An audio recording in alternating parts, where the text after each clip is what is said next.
निज भाषा उन्नत यह सब उन्नत के मूल, बिन निज भाषा ज्ञान के सब उन्नत के सूल।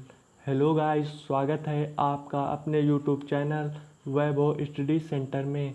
सो गाइस, अगर आपने मेरी पिछली वीडियो नहीं देखी है तो चैनल पे जाके मेरी पिछली वीडियो को देखिए और लाइक कमेंट सब्सक्राइब करना ना भूलिए।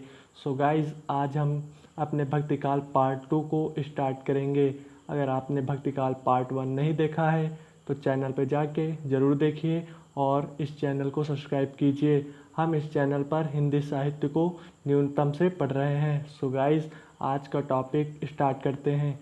आज का जो हमारा टॉपिक है, पिछले टॉपिक में हमने भक्तिकाल के निर्गुण काव्य को पढ़ा था, जिसमें ज्ञानाश्रयी शाखा तथा प्रेमाश्रयी शाखा को जाना था। आइए स्टूडेंट्स, इस काव्य में सगुण काव्य में हम राम भक्ति शाखा और कृष्ण भक्ति शाखा के बारे में जानकारी प्राप्त करते हैं। तो चलिए स्टार्ट करते हैं। स्टार्ट करने से पहले आपसे एक छोटी सी रिक्वेस्ट है कि प्लीज़ वीडियो को लाइक कीजिए, कमेंट कीजिए तथा चैनल को सब्सक्राइब कीजिए और बेल आइकन को प्रेस कीजिए।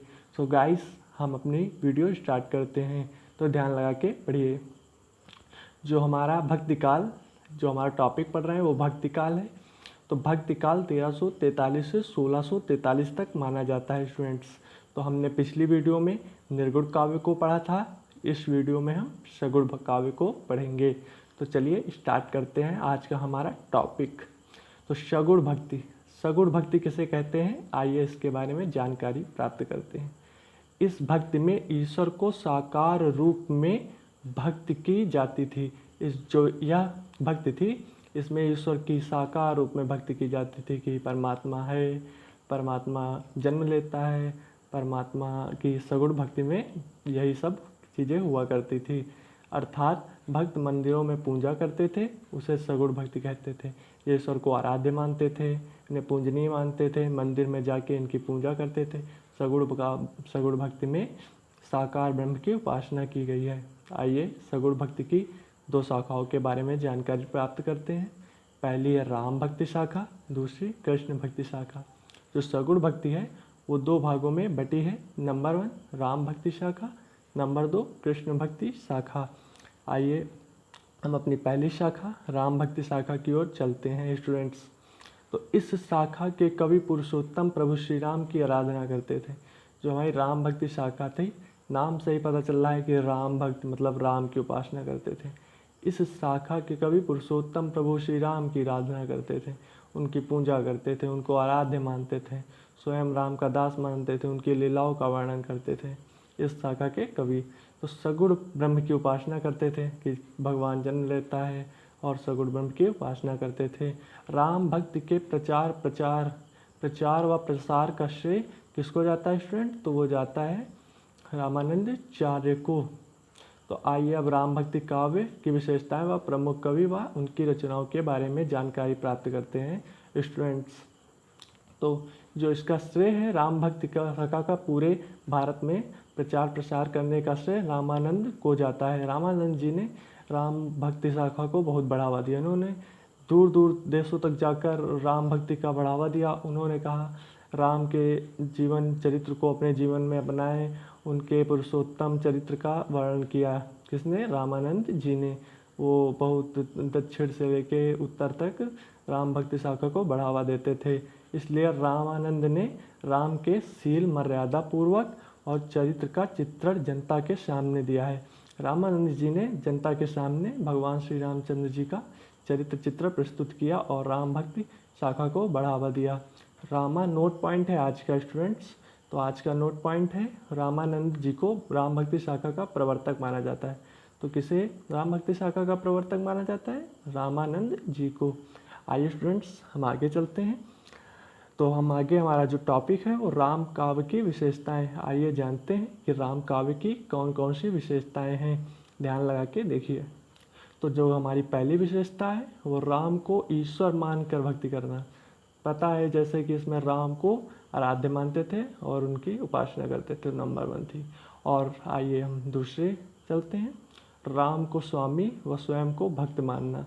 राम को स्वामी मानते थे और स्वयं को उनका भक्त मानते थे।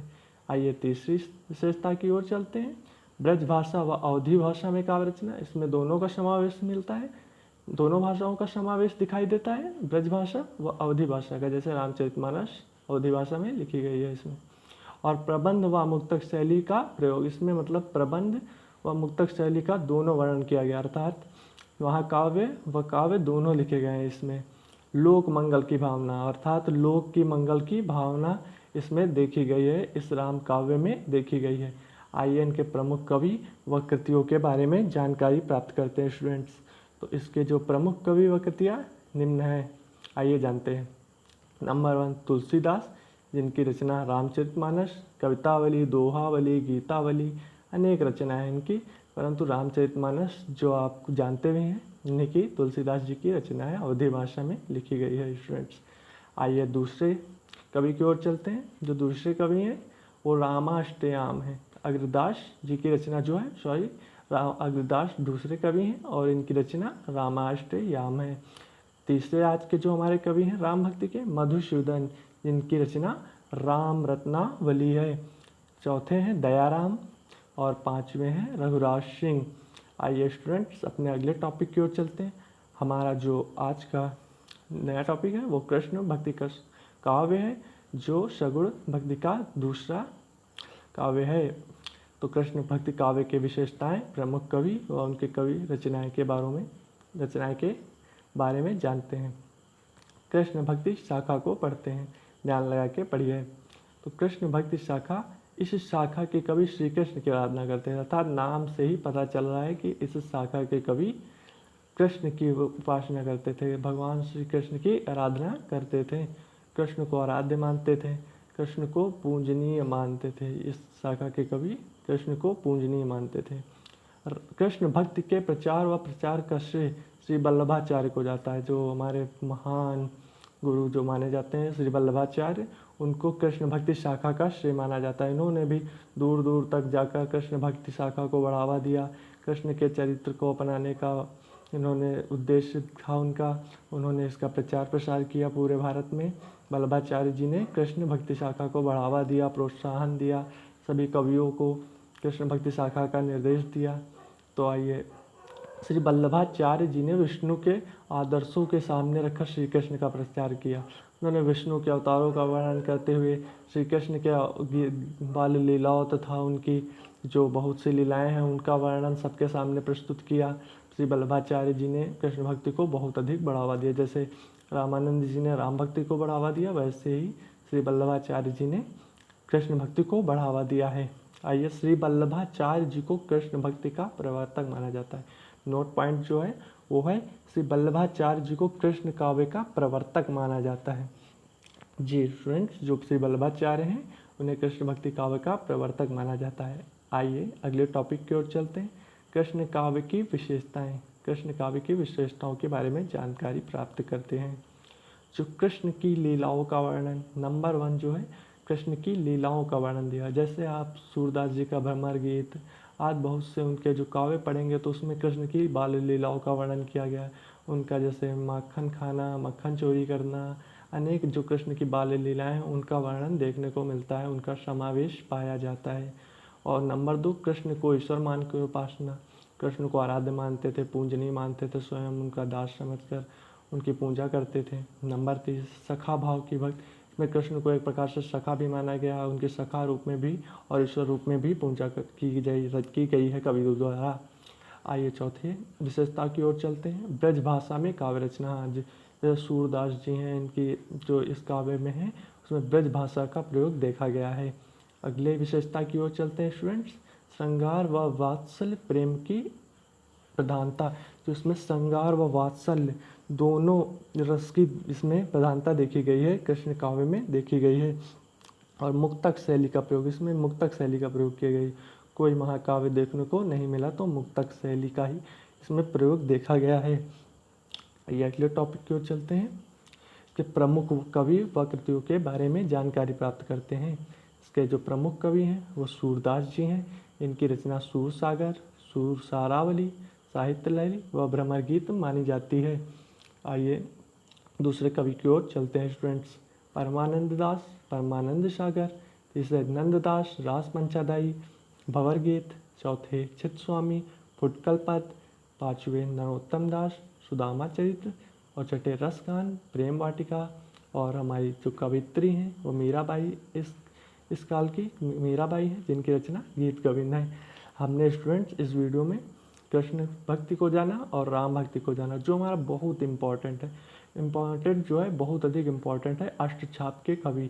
आइए अष्टछाप के कवि के बारे में जानकारी प्राप्त करते हैं, जो इस काल में इस सगुण काव्य में बहुत इम्पॉर्टेंट है। आइए स्टूडेंट्स, इस सगुण काव्य के अंतर्गत कृष्ण भक्ति शाखा में उपस्थित अष्टछाप के कवियों के बारे में जानकारी प्राप्त करते हैं। तो अष्टछाप के कवि जो हैं उनके बारे में जानकारी प्राप्त करते हैं स्टूडेंट, बहुत इंपॉर्टेंट है, ध्यान लगा के पढ़िए। वल्लभाचार्य के बड़े बेटे विट्ठलनाथ के द्वारा 1565 ईस्वी में अष्टछाप कवियों की स्थापना की गई थी। जो हमारे कृष्ण भक्ति के प्रवर्तक थे, उनके बड़े बेटे विट्ठलनाथ जी ने अष्टछाप के कवि की स्थापना की थी। इसमें भक्तिकालीन कवियों का समूह था, जो पदों व कीर्तनों के माध्यम से भगवान श्री कृष्ण की उपासना करते थे, अर्थात गुणगान करते थे।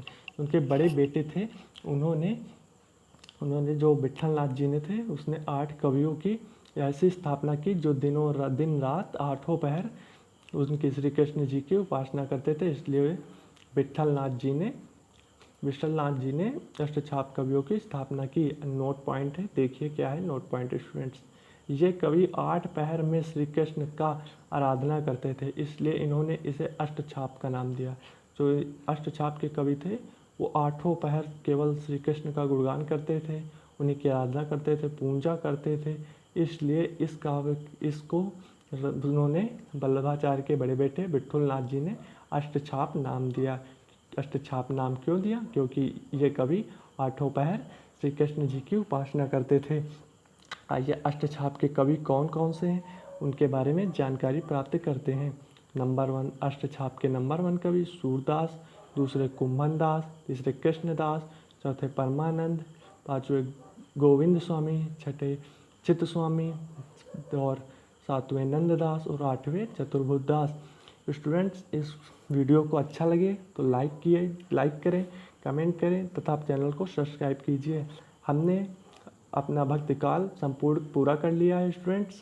हमने भक्तिकाल में निर्गुण काव्य तथा सगुण काव्य, उसके अंतर्गत निर्गुण काव्य के अंतर्गत संत काव्य धारा, सूफी काव्य धारा, और सगुण काव्य के अंतर्गत राम भक्ति व कृष्ण भक्ति को पढ़ा, और कृष्ण भक्ति के अंतर्गत अष्टछाप के कवियों को भी जाना। तो हम अगले वीडियो में रीतिकाल को स्टार्ट करेंगे। इस चैनल में हिंदी साहित्य को न्यूनतम से जानकारी दी जा रही है, तो प्लीज़ चैनल को लाइक कीजिए, सब्सक्राइब कीजिए और कमेंट करना ना भूलिए। सो गाइस, यही आपसे रिक्वेस्ट है, प्लीज़ चैनल को सब्सक्राइब कीजिए और वीडियो अच्छा लगे तो लाइक, कमेंट तथा शेयर करना ना भूलिए, और बेल आइकन को भी प्रेस कर लीजिए, क्योंकि मेरी अगली आने वाली वीडियो का नोटिफिकेशन सबसे पहले आपको मिल जाए। सो बाय बाय स्टूडेंट्स।